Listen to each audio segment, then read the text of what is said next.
Your लाई इन अप्रैल। ये one of most emotional anime series है। सच में ये आपको रुला देगी। ये स्टोरी कुछ फ्रेंड्स के ग्रुप की है जिसमें एक लड़की एक लड़के से झूठ बोलती है और उस झूठ का इम्पैक्ट उस लड़के के लाइफ में बहुत बड़ा होता है। अब उसे जानने के लिए आपको मेरे एक्सप्लेनेशन वीडियोस को देखना होगा। So without wasting time let's start the explanation. Episode की स्टार्ट में एक कोसी नाम का लड़का पियानो बजा रहा था। काफी कम उम्र में ही वो एक मास्टर पियानिस्ट था। अब स्टोरी प्रेजेंट में आती है। अब कोसे 14 साल का हो गया था। वो अपने स्कूल में ही पियानो बजा रहा था। तभी उसकी क्लास में एक बेसबॉल आती है जो कि उसके चाइल्डहुड फ्रेंड सुबाकी ने हिट करी थी। सुबाकी बॉल लेने आती है और वो बॉल सीधा कोसे के सिर से हिट हुई थी। सुबाकी पहले तो डर जाती है पर कोसे को ज्यादा चोट नहीं लगी थी इसलिए वो रिलीफ फील करती है। वो दोनों ट्रैश को साफ करने लगते हैं। तभी उनका एक और दोस्त वहाँ आकर उन दोनों की साथ में कुछ पिक्चर्स क्लिक कर लेता है और उन्हें टीज करने लगता है। उसका नाम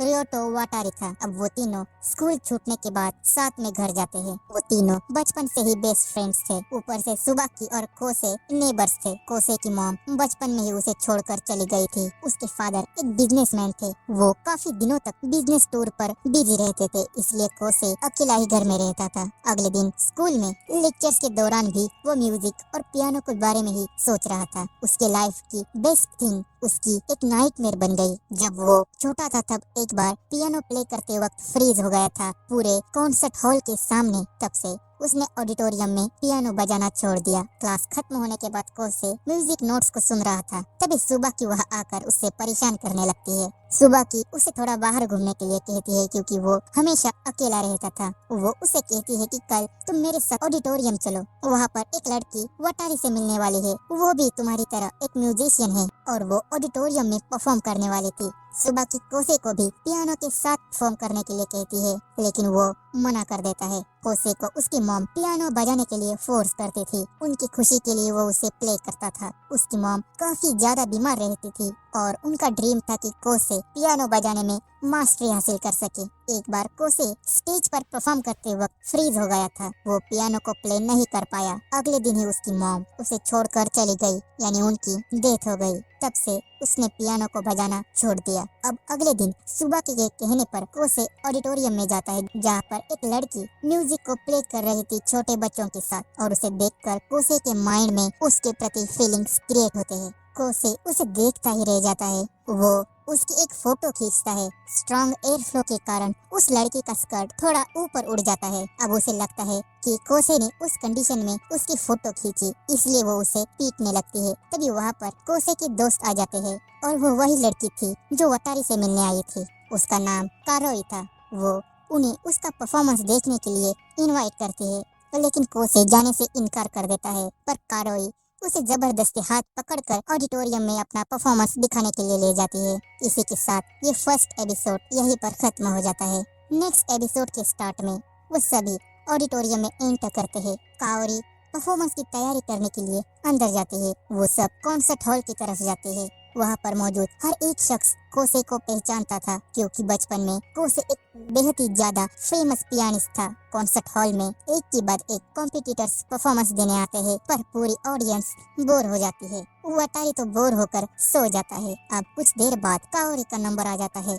वो स्टेज पर फुल कॉन्फिडेंस के साथ आती है। वो वायलिन बजाना स्टार्ट करती है। उसके वायलिन की म्यूजिक को सुनकर सारी ऑडियंस चौंक जाती है। बाकी के सारे कॉम्पिटिटर्स की तरह उसका म्यूजिक नहीं था। वो सेम सॉन्ग को एक अलग टच के साथ प्ले कर रही थी और उसका परफॉर्मेंस सारे ऑडियंस को पसंद आता है स्पेशली कोसे को। लेकिन जजेस उसे कम पॉइंट्स देते हैं क्योंकि उसने म्यूजिक को नोट्स के हिसाब से नहीं बजाया था। परफॉर्मेंस देने के बाद काओरी ड्रेस चेंज कर अपने फ्रेंड्स से मिलने आती है जबकि कंपटीशन का रिजल्ट अब तक अनाउंस भी नहीं किया गया था। उसे जीतने या हारने की कोई भी परवाह नहीं होती। वो सिर्फ कंपटीशन को एंजॉय करना चाहती है। जबकि कोसे की मदर उसे हमेशा कंपटीशन जीतने के लिए कहती है। काओरी कोसे को उसके परफॉर्मेंस के बारे में पूछती है और कोसे को उसका परफॉर्मेंस बेहद ही ज्यादा पसंद आ गया था। उसे लगता है कि काओरी एक फियरलेस म्यूजिशियन की तरह है जिसे जीतने और हारने की कोई भी परवाह नहीं होती। अब रिजल्ट पब्लिश किया जाता है और काओरी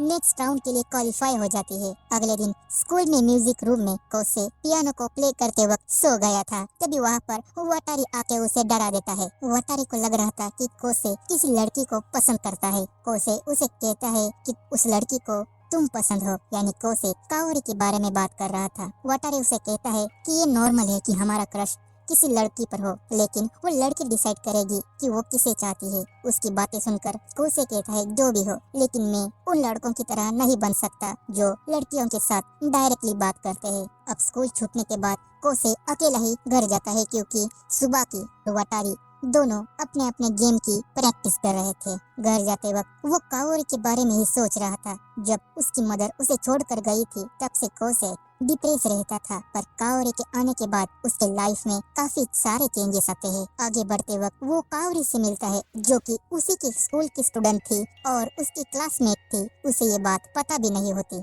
काओरी वटारी का इंतजार कर रही थी, लेकिन वो फुटबॉल के प्रैक्टिस में बिजी था, इसलिए अब वो दोनों साथ घर जाते हैं। घर जाने से पहले वो दोनों एक रेस्टोरेंट में जाते हैं कुछ खाना खाने के लिए। काओरी रेस्टोरेंट में दबा के खाती है और कोसे उसे देखता ही रह जाता है। वहाँ पर एक छोटी बच्ची पियानो बजा रही थी। काओरी उसके पास जाती है और उसे कहती है कि वो लड़का काफी अच्छा पियानो बजाता है, जाओ जाकर उससे सीखो। कोसे पहले तो इनकार कर देता है, लेकिन काओरी के फोर्स करने पर वो मान जाता है। वो ट्विंकल ट्विंकल लिटिल स्टार के पियानो नोट्स को उन्हें बजाना सिखाता है। कोसे पियानो बजाते वक्त खो जाता है और एक सिंपल सॉन्ग को भी स्पेशल बना देता है। वो पियानो को एक प्रोफेशनल की तरह बजा रहा था। वहाँ मौजूद सारे लोग उसे देखकर चौंक जाते हैं। पियानो बजाते वक्त उसका हाथ एकदम से फ्रीज हो जाता है और काओरी भी उसे देखकर चौंक जाती है क्योंकि वो एकदम से रुक गया था। अब वो दोनों रेस्टोरेंट से बाहर आते हैं जहाँ पर उन्हें एक ब्लैक कैट मिलती है। कोसे उसे अपने पास मौजूद एक कुकी देता है। उसके पास ही ऐसी ही एक ब्लैक कैट थी। बातें करते वक्त काओरी उसे पियानो को छोड़ने का रीजन पूछती है क्योंकि कोसे बचपन में पियानो बजाने में मास्टर था। पियानो चैंपियनशिप को जीतने वाला वो यंगेस्ट पियानिस्ट था। कोसे काओरी से कहता है कि मैं अब नोट्स को तो प्ले कर पाता हूँ, लेकिन कुछ देर बाद उन्हें अचानक से सुन नहीं पाता, इसलिए मैंने पियानो को प्ले करना छोड़ दिया। अब काओरी गुस्से में उसे कहती है कि हम म्यूजिशियंस के लिए लाइफ बिना म्यूजिक के कुछ भी नहीं है। कोसे उसके बातों को समझ जाता है। वो भी चाहता था कि वो एक फेमस पियानिस्ट बने, लेकिन उसके मदर के जाने के बाद उसने अपने सपनों को छोड़ दिया। अब काओरी ये तय करती है कि उसके नेक्स्ट परफॉर्मेंस के लिए कोसे उसका पियानिस्ट बनेगा और उसे असिस्ट करेगा। अगले दिन से ही काओरी उसके पीछे पड़ जाती है और उसे पियानो प्ले करने की प्रैक्टिस करने के लिए कहती है। काओरी सुबाकी को भी इन्फॉर्म कर देती है कि कोसे उसके साथ परफॉर्म करने वाला है और उसे असिस्ट करेगा, यानी वो पियानो को प्ले करेगा। वो भी काफी ज्यादा खुश हो जाती है क्योंकि कोसे काफी सालों बाद पियानो को प्ले करने वाला था। अब वो दोनों मिलकर हर जगह पर म्यूजिक नोट्स को लगा देते हैं जहाँ पर कोसे जाता था। सुबाकी अपने घर के विंडो के सामने भी नोट्स लगाती है ताकि कोसे को पियानो प्ले करने के लिए फोर्स कर सके। फिर भी कोसे पियानो को प्ले नहीं कर पाता। बस में घर जाते वक्त सुबाकी और कारोई दोनों बातें कर रहे थे। कारोई कहती है, सुबाकी तुम्हारे बिहेवियर के हिसाब से शायद तुम कोसे को पसंद करती हो। सुबाकी कहती है, जो भी हो, मैं सिर्फ यही चाहती हूँ कि कोसे फिर से पियानो बजाना स्टार्ट करे। हम दोनों चाइल्डहुड फ्रेंड्स थे। जब कोसे कॉन्सर्ट हॉल में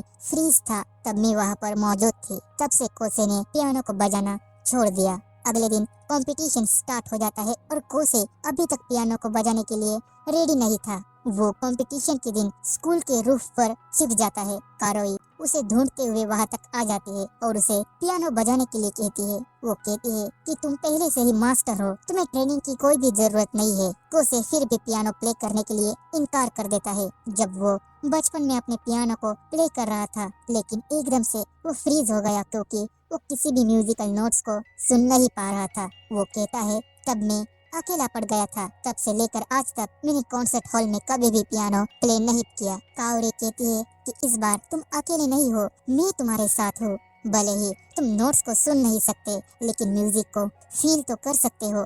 प्लीज मेरे लिए पियानो को प्ले करो।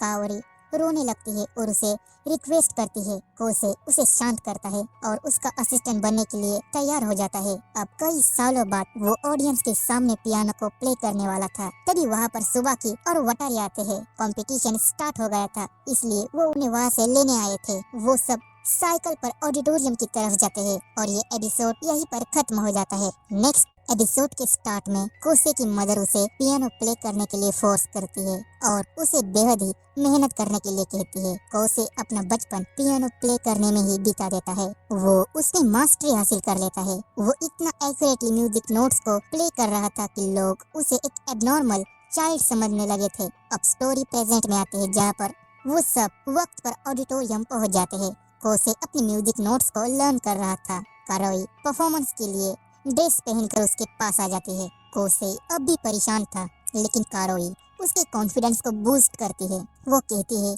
म्यूजिक तुम्हारे अंदर है, तुम्हारे हार्ट में, तुम उसे फील करो और पियानो को प्ले करो। अब उन दोनों का नंबर आता है।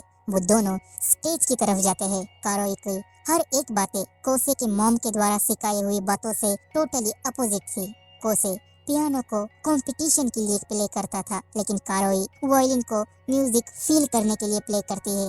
वो दोनों साथ में स्टेज पर पूरी ऑडियंस के सामने एंटर करते हैं। सारी ऑडियंस कोसे को पहचान जाते हैं क्योंकि वो एक फेमस म्यूजिशियन था। वो दोनों अपने परफॉर्मेंस को स्टार्ट करते हैं। कोसे पूरा ध्यान लगाकर पियानो को प्ले कर रहा था। वो दोनों एक प्रोफेशनल की तरह अपने इंस्ट्रूमेंट्स को प्ले करते हैं। कोसे कई सालों बाद पियानो प्ले कर रहा था, इसलिए सुबह की बेहद ज्यादा खुश थी। सारी ऑडियंस उनके म्यूजिक को फील कर रहे थे। तभी कोसे ऑडियंस के बीच में अपने मॉम को हेलुसिनेट करता है और फिर से फ्रीज हो जाता है। वो पियानो के साउंड को सुन नहीं पाता। वो खुद को समंदर के गहराइयों में पाता है और एक ही नोट को बार बार रिपीट करने लगता है। एट लास्ट वो पियानो को प्ले करना छोड़ देता है। काओरी भी अपने वायलिन को प्ले करना बंद कर देती है और कोसे को चीयर अप करती है। उसे एक बार फिर से अपनी म्यूजिशियन की जर्नी स्टार्ट करने के लिए कहती है। कोसे पहले तो शांत रहता है, पर काओरी की बातें सुनकर वो एकदम से बूस्ट अप करता है। अपना पूरा फोकस वो पियानो पर लगा देता है। उसे अपनी मॉम की याद आती है। जब वो छोटा था, जब उसने फर्स्ट टाइम पियानो को प्ले किया था, तब उसकी मॉम उसके साथ थी। इस बार काओरी उसके साथ होती है। कोसे अपने फुल पोटेंशियल के साथ पियानो को प्ले करता है और काओरी को असिस्ट करता है। दोनों एक साथ म्यूजिक को अपने दिल से प्ले करते हैं और क्लासिकल म्यूजिक को बेहद ही ज्यादा स्पेशल बना देते हैं।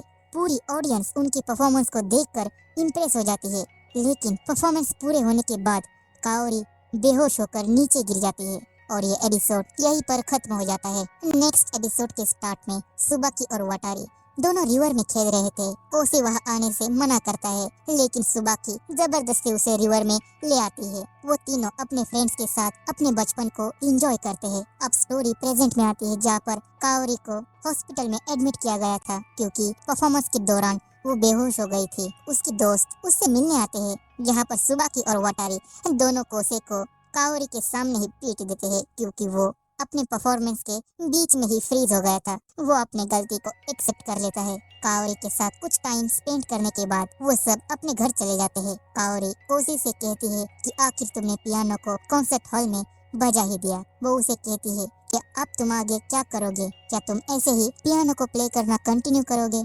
कोसे उसे बिना कुछ कहे वहाँ से चला जाता है।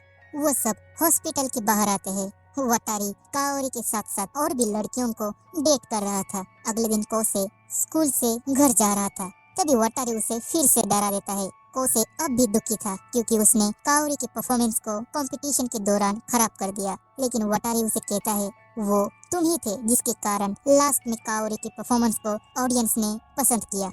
वटारी उसे कहता है अगर कोई लड़की तुम्हें अटेंशन दे रही हो तो तुम्हें भी उसे अटेंशन देना चाहिए। वटारी काओरी के बारे में ही बात कर रहा था। वो कोसे को उसकी फ्रेंडशिप उसके साथ आगे बढ़ाने के लिए कहता है। अब बारिश भी शुरू हो जाती है, जहाँ पर कोसे दौड़कर अपने घर जाता है और काओरी कोसे के बारे में ही हॉस्पिटल में सोच रही थी। उसे कोसे के साथ परफॉर्म करने के बाद बेहद ही ज्यादा खुशी मिलती है। भले ही लोग उनके परफॉर्मेंस को भूल जाए, लेकिन वो कभी भी नहीं भूलेगी। वो चाहती है कि आगे इसी तरह कोसे उसके साथ हमेशा स्टेज पर परफॉर्म करे।